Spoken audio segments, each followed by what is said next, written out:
Dahil medyo wala pa sila ngayon. Hindi namin mapapalitan ng Katniel. Hindi po namin mapapalitan. Siguro po, gusto namin makilala si Seth and Francine. Ang Katniel po is, gusto namin marating kung ano yung narating nila, pero hindi para palitan. Iniidolo po namin sila sa paraan na kung ano yung nakamit nila. At yun ang pangarap namin. Yun ang pangarap namin. Kung saan sila nakapunta, sana makapunta rin tayo sa sarili namin pong paraan.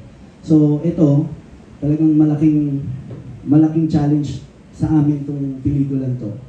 Ito yung kauna-unahan namin movie. So,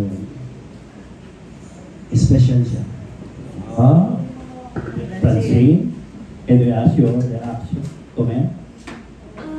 Actually, yun lang din naman po yung isasagot ko. Kasi hindi naman po talaga namin kayang palitan ng Katniel. Kasi ibang-iba din naman po yung path nila, kung paano sila naging successful. But ulitin ko lang din po, kami ni Seth gusto namin makilala as ourselves as Francine. And yun po, pareho naman kaming praying and hoping na kung ano man yung success na natamasa nila, sana marating din namin yun, pero sa sarili naming paraan. Yun po. Are you proud and pressured? Dahil proud and pressured ba kayo dahil ibinabato sa inyo yung gano'n? Yung nahulaan, the next Katniel. Proud and pressured. Proud and pressured. Kasi po, pag sinabing the next Katniel, parang sinasabi rin po namin na kung ano pinagdaanan nila, dadaanan din po namin. Yun nga po, sinabi nga po namin, gusto namin makilala kami ng mga tao as Francette sa sarili naming paraan. Nakaka-pressure po kasi nakikita nila sa amin yung Katniel noon. But at the same time po, mas gusto namin na makita nila kami as kami. At hindi ibang tao. How about you, Seth? Nakakakaba po yung ganong statement. Dahil, paano pag di namin nagawa? Gagawa niyo yan? So, Alam mo, hindi pa kapalabas yung Pelikula. Di ba yun? May black screening na 100,000. Hindi po, kasi paano kung... Ano ba?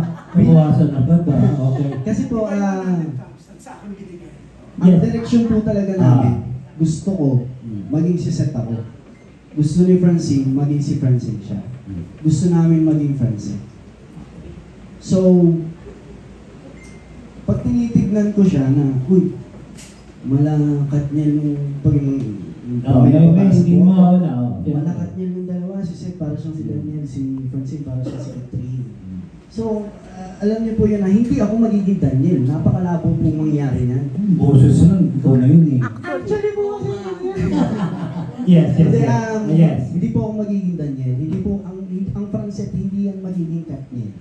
Hindi po yan, hindi namin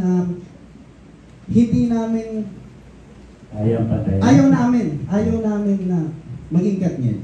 Okay. Big statement yan, ha? Ayaw po namin maging Katniel, gusto po namin maging Francette. So, tunog pa rin, di ba? Katniel Francette, di ba? Magka-rhyme?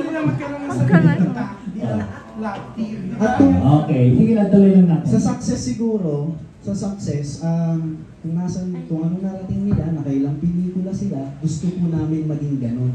At yung sinasabing statement po na inahalintulad kami sa Katniel, hindi po biro ang naabot ng Katniel.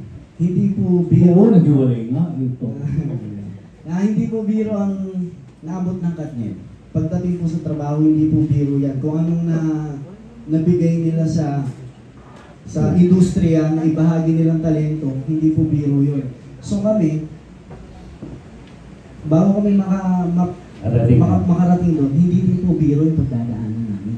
So, siyempre, ina-expect din ng tao na kung sino man yung nag-type ng statement na yun, na sana makapunta kami doon. So hindi po biro yung journey na pagdadaanan namin. Yun po ang ibig sabihin. Yes. Pero don't get us wrong po. We love Katniel po.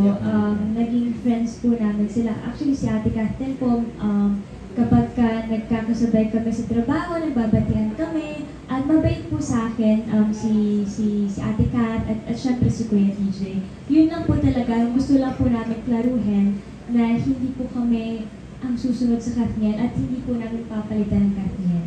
Yun lang po. Yes. Thank you. At syempre gusto ko rin klaruhin, hindi po kasama ang